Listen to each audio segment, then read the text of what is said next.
रत्नागिरी सोलापूर या राष्ट्रीय महामार्गाच्या 6 पदरीकरणाचं काम सध्या सुरू आहे।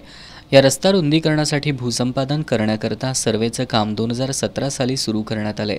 2022 मध्ये शेतकऱ्यांना नोटिसा पाठवण्यात आल्या। अनेक शेतकऱ्यांच्या जमिनींची मोजणी करून त्यांना मोबदला देण्यात आला। हा मोबदला समाधानकारक नव्हता, तरीही शेतकऱ्यांनी तो मुकाट्याने घेतला। याबाबत कोणी तक्रार केली नाही, पण अद्यापही अनेक शेतकऱ्यांना भूसंपादन झालेल्या जमिनींचा मोबदला मिळालेला नाही।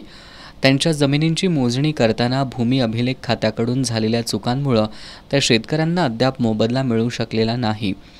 मोजणी करताना अनेक चुका झाल्या, काहींच्या मोजणी अर्धवट करण्यात आल्या, त्यामुळे पुन्हा मोजणी करण्याचा निर्णय घेण्यात आला। काहींच्या 3 वेळा मोजणी झाल्या, तरीही त्या मोजणीमध्ये चुका आढळून आल्या। परिणामी भूसंपादन झालेल्या शेतकऱ्यांना मोबदला मिळू शकला नाही।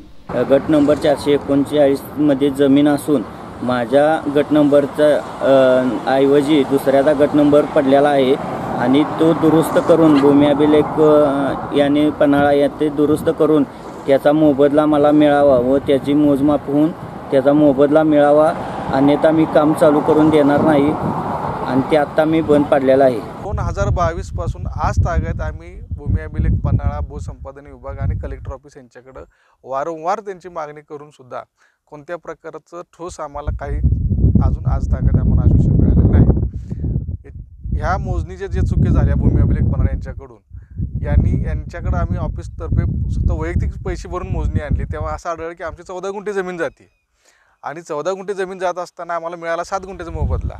आता या संदर्भात आम्ही म्हटलं की आमच्या हायवेमध्ये जेवढी जमीन जाते तुम्ही भूसंपादन विभाग कळवा, तर ते भूमी अभिलेख आणि भूसंपादन विभाग आणि हायवे प्राधिकरण ऑफिस यांच्यामध्ये कोणत्या प्रकारचा ताळमेळ नाही।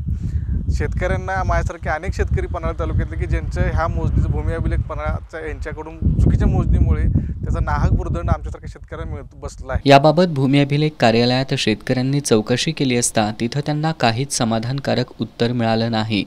तिथं विविध कारणं सांगितली जात होती, तर अनेक वेळा चेंडू दुसऱ्याकडे ढकलण्याचं काम होत होतं। आता चौकशी केली तर ते निवडणुकीची आचारसंहिता चालू असल्याचं कारण सांगतायत। शेतकऱ्यांच्या जमिनी संपादन करून महामार्गाचं काम चालू आहे, त्या कामात आचारसंहितेचा अडथळा येत नाही, मग जमिनींचा मोबदला देताना कसा काय अडथळा येतो असा सवाल उपस्थित होतोय।